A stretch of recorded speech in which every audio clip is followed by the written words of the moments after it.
everyone, this is Suprava. Welcome back to another session with me. In today's session, we will be discussing about mumps. So let's get started. Now, mumps is an acute viral infection of childhood that typically involves swelling of one or both parotid glands. So this is basically a viral infection, and also here this is mostly if we see the incidence, it mostly occurs during the childhood. And here what we can see is that there will be swelling of the parotid glands. Now there can be one parotid glands involved, or both the parotid glands might be involved. So basically mumps virus affects the parotid glands, but other than that also there are many other organs which also might get affected, but mostly the major focus would be on parotid glands. Well, I said that it is more common during the childhood, but it can occur at any age and any sex depending upon their previous immunity. So it's a viral infection, so definitely if the person is immunized against the virus, then definitely they would not get the infection. So it depends totally on their immunity. Well, so this is also a vaccine preventable disease. That means we've got vaccine for this disease. To prevent this disease, we have vaccine for mumps. And before the vaccine was discovered, in that time, if we see the incidence, then mostly children who were among 5 to 15 years of age group, they used to get affected with mumps, right? And the highest incidence is more among the non-immunized children. So as I mentioned earlier that the incidence, or the occurrence of this disease totally depends on their previous immunity. So if the person is immunized with the vaccine, or if they have got mumps earlier, so in that case what happens, the incidence rate is quite lower. So it depends on their immunity. Now the highest incidence is among non-immunized children, and basically we can see that mumps is this virus is the incidence of this virus is higher during spring and winter season. So these are the two particular seasons which are more favorable for mumps virus. Well, so mumps is actually caused by mumps virus. Now let us look a bit into the virus, mumps virus. So mumps virus is basically from the family Paramyxoviridae. So can you remember, we have also learned one more condition where we saw that the virus was from Paramyxoviridae family, right? It was measles. So measles also, the measles virus is also from the same family. So mumps basically affects the children, majorly, as I mentioned earlier also, that you can see that children would be more affected with mumps. And the peak incidence of this disease occurred in children who are 5 to 9 years of age. Well, next let us discuss about the transmission of this virus. So this virus spread from human reservoir, right? Now how it can it can transmit to other person. So through direct contact, or airborne droplets, or fomites contaminated by saliva. So this is also an airborne disease or airborne infection, where we can see that if somebody is infected and if they cough or sneezes, this virus would come out and it can travel into the air. It has very tiny particles, or this tiny droplets, respiratory droplets, can actually travel into the air, and it can infect other person. So this is an extremely contagious infection. But if we compare with measles, this is comparatively less infectious. Okay, so next we would see the mumps virus, or we would learn a little bit about the mumps virus, right? So mumps virus is actually a single-stranded RNA virus, and here we can see that the virus has a viral polymerase enzyme which is surrounded by a phospholipid bilayer envelope. Also, we can see that there is a viral protein hemagglutinin and there is a F protein. So this is the structure about the mumps virus, right? Now, next let us move on to the pathophysiology of, mumps, right? So we know that it's an airborne infection. That means if we have somebody who is infected with mumps virus, then if they cough or sneezes, this virus would come out from the lungs and it would, travel into the air. So it can infect the person, the people who are around that infected person. So when the healthy person would inhale that infected air, they would also inhale this mumps virus, right? So now the mumps virus would enter the body and it would first infect the epithelial cells of the nasopharynx. So we have got epithelial cells in our nasopharynx, and when the mumps virus would enter the body, it would first start infecting this epithelial cells, and here it would also start replicating itself. So you can understand, if the virus is infecting this epithelial cells, right, and it is also replicating itself, then definitely there would be local damage to the tissues, right? Now, after this step, the virus would, enter into the cell. So, how it would enter into the cell? Now, we have already learned about the structure of the virus, right? And there we learned that it has hemagglutinin, it has F protein, right? So, what this F protein does? Now, this F protein helps to, fuse the viral and the cell membrane together, and it allows the mumps virus to enter the cell. Now again, if you remember the pathophysiology of measles, and there also we learned similar thing. So both the pathophysiology is quite similar because this virus belongs from the same family, right? So what happens there also we learned that the virus would enter into the cell, right? And once it is inside the cell, the virus would undergo some sort of structural changes, right? So we learned that this virus was initially a single-stranded RNA virus, right? Now, after going through this structural changes, the virus would become an mRNA.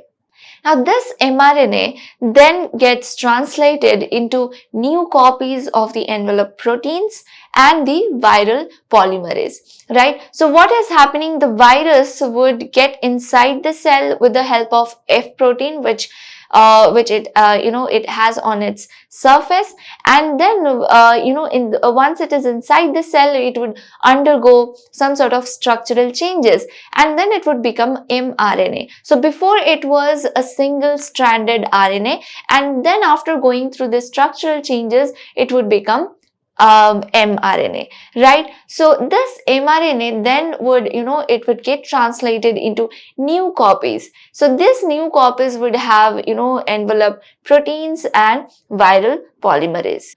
Now, we just said that this F protein is actually, helping the virus to get inside the cell, right? So it sort of, helps in attaching with the other cells, right? So it is this F protein is there on the surface of the virus, right? So this makes the cell to bind to other cells. So they actually, they would end up bind epithelial cells to one another. So the other epithelial cells would also come and get bind to these epithelial cells. And then there would be hematogenous spread. So it would cause viremia. So this virus would enter into the blood and it would reach various organs or tissues, right? So as I told you earlier that it majorly affects the parotid glands, but also it can affect the other organs, right? So that's what happens here. So majorly,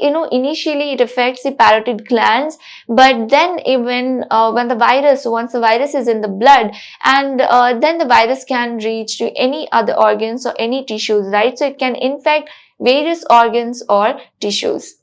Next, let us see what is the incubation period for mumps virus, right? So we know that once the virus enters the body, and then it has to go through all this process, and then it can cause the symptoms, right? So this time period is actually from 14 to 24 days and with a peak at 17 to 18 days. So this is the incubation period for mumps virus. So next we would be discussing about the signs and symptoms.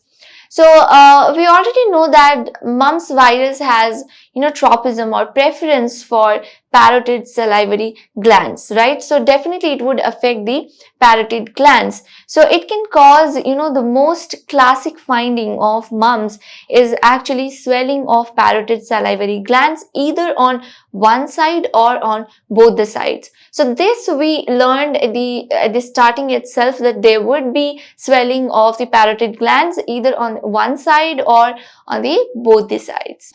And because of this, sometimes it will be associated with an earache. So as there is swelling of this parotid gland, that would also cause earache. Also there will be fever as the child will have infection. So because of this virus, there will be fever, there will be malaise, and also there would be discomfort with eating or drinking acidic food.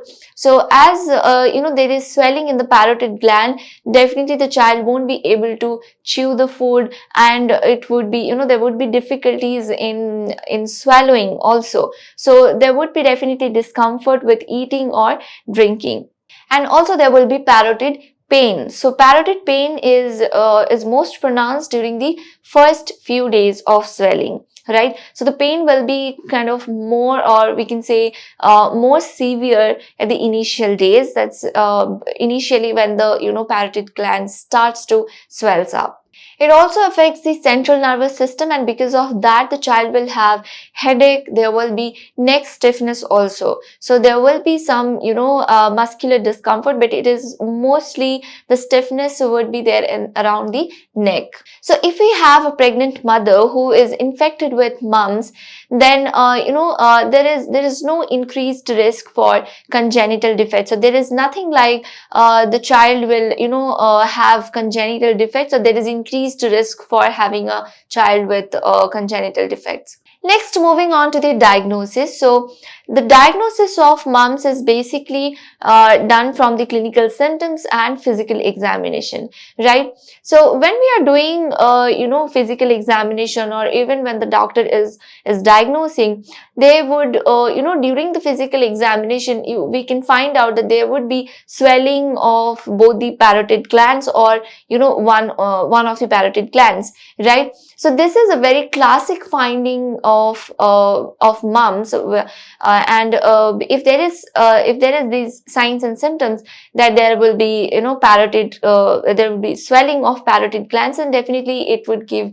an indication that it's a case of mumps. Also, apart from this, we can do serology, we can do blood test, and that we can look for the antibodies, right? So if you find out the antibodies, then again it confirms the diagnosis. And also apart from that, we can do urine test. Next, let us talk about the prevention of mumps, right? So first thing is we would discuss if somebody is already infected with mumps virus, right? If we have a child who is already having mumps, in that case, how we can prevent this the spread of the infection, or how we can stop the spread of the infection. So we have already learned that it is highly contagious, and it can spread very rapidly, right? It's an airborne disease. So in that case, we have to take some special precautions and some standard precautions to stop the spread of infection, right? So in that case, what we can do, we should keep the child isolated for 5 days after the onset of symptoms, right? So if this is the time period where it is considered as that the child the child will be more infectious, right? So the infection can spread very rapidly. So that's the reason we have to make sure that if a child is infected with mumps virus, in that case we would keep the child isolated for 5 days after the onset of symptoms. So this was about when when somebody is already infected with mumps, right? In that case, how we would stop the spread of the infection, right? The next thing is, how we can prevent the occurrence of the disease, right? So I already said that this is a vaccine preventable disease, right? So that means we have vaccine for this condition, and the vaccine that we use for mumps is called as mumps vaccine, right? Now this vaccine is actually a live attenuated vaccine, and this vaccine is given along with other two vaccine, that is, it's a combined vaccine that is given, that is called MMR, which is mumps, measles and rubella, right? So here this vaccine is given at two doses, that is, first dose is given at 9 months, and then the second dose is given at 16 to 24 months, and this is given subcutaneously, and the dosage is 0.5 ml. Well, so as a nurse, it's our responsibility to make sure that all the children, they receive this the immunization against mumps virus. Well, next let us discuss about the treatment of mumps. Right, so there is no specific treatment for this, so there is no specific antiviral therapy. Like when we learned about measles, that time also we learned that for measles also there was no such specific treatment. Now why we are talking about measles while learning about mumps, because we just learned that both the virus are formed from same family, right? And even the infection process and even the pathophysiology is quite similar, right? So it would make it easier to remember that for this condition also, for mumps also, we would use supportive therapy. So whatever treatment that we would give to the child would be just a supportive treatment. So here basically antipyretics would be given to the child, because the child will have fever, and for that acetaminophen or ibuprofen are given.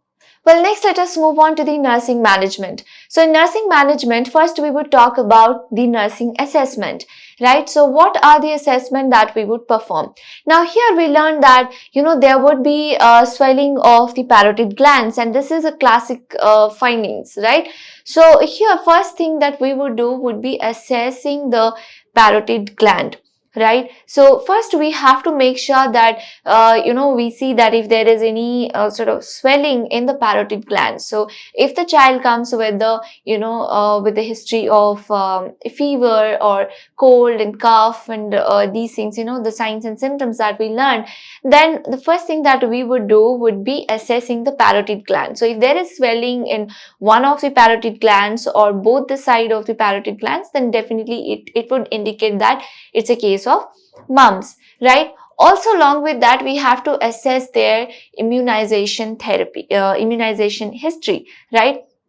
So if the whether the child has got the immunization, properly, the immunization schedule is up to date or not, right? So you have to make sure that as nurse, that whether the child has got the vaccine at 9 months and then again at 16 to 24 months, right? Well, that's something that we have to assess at the first step, right? Next is what will be the nursing diagnosis? So definitely, I told you that at the initial days, there would be parotid pain, and this pain would be severe, right? So definitely there would be acute pain related to swelling of the gland. And also, we know that there would be fever, right? So fever related to infectious process. So these are the two major nursing diagnoses that we can, see in these children. Moving on to the nursing interventions. So in nursing interventions, first thing would be educating the parents about mumps, right? So you have to educate them about the condition. You have to assess what is their knowledge about the condition, and based on that you have to educate them. Next would be encouraging hydration and rest. So you have to encourage the child to take enough fluid, and also you have to encourage them to take rest. And at the same time, you have to make sure that the parents also understand the importance of hydration and rest. Next, you also have to educate them about the hygienic measures, right? So we know that it's highly contagious, right? So in that case, you have to make sure that the parents understand that this disease can, transmit to other people also. So for that, they have to be careful. And for that, you can teach them that, you can educate them that, they should do hand washing before feeding the child, after feeding the child, and also if the child should not touch here and there, and if the child is using any towels or tissues or anything, that should be discarded properly, right? So these are the things that you have to educate them about. Also, you have to instruct the parents not to send the child to school, because in this way, the child is actually having infection, the child is actually, the immunity is lower at this period of time, right? And also there would be a risk that the other children in the school also would get this disease, right? So you have to instruct the parents not to send the child to school. Next, you also have to educate the parents about the vaccination, right? So sometimes they would be unaware about the vaccination, that yes, there is vaccine for, mumps, or for the condition of their child. So you have to make sure that the parents are well aware about the immunization schedule, that there is vaccine to prevent mumps. Also, the child will have sore throat. So to manage that, you can give salt water gargle. You can ask the child to gargle with salt water, so that would reduce the sore throat. Next, you have to make sure that you provide liquid diet to the child, because here, as there is swelling in the parotid gland, it is very difficult to chew the food, right? So the child will be unable to chew the food, and also the child will be anorexic at this point of time. So you have to make sure that you provide liquid diet, which would make it easier for the child to have the food.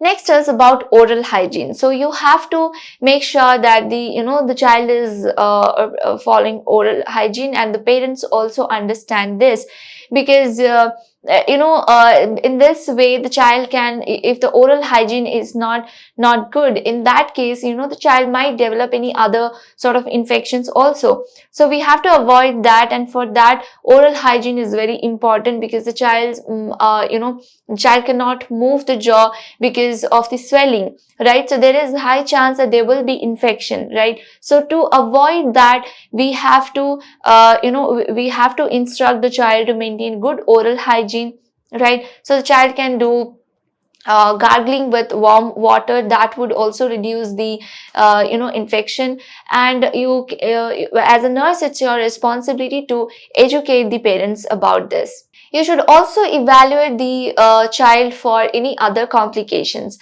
right? So if in severe cases there might be other complications also, right? So if it is not treated earlier, right, and if the disease has progressed to an advanced stage, in that case the child might have many other complications. So you have to assess the child for any sort of other complications also, for example orchitis or aseptic meningitis. And also, apart from these things, you can provide warm packs over the parotid glands, because this can alleviate the pain or the discomfort that the child will have. So you can provide warm packs over the parotid glands.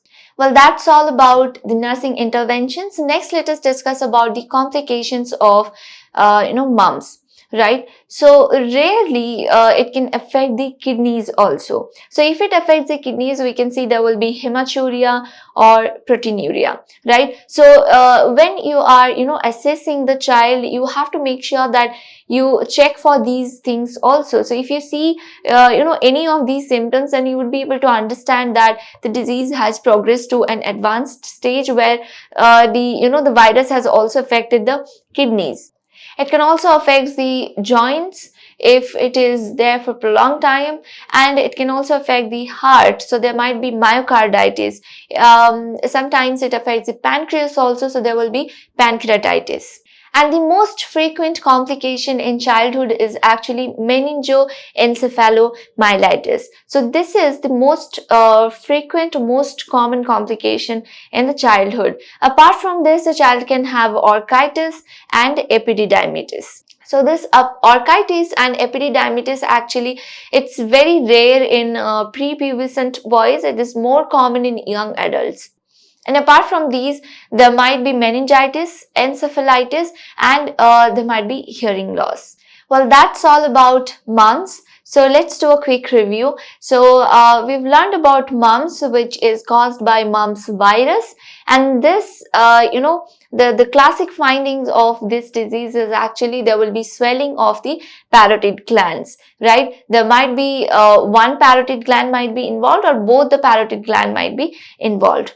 So it's a viral infection, and also the incidence is higher in particularly in spring and winter season. So it's an airborne disease and it affects the parotid gland majorly. But apart from that, also the child will have, headache, there will be fever, and, there would be neck stiffness, right? And apart from these also there are several symptoms. And we also learned that how we can manage this condition or how we can prevent this, right? So I hope you have got a better insight about the topic. Thank you.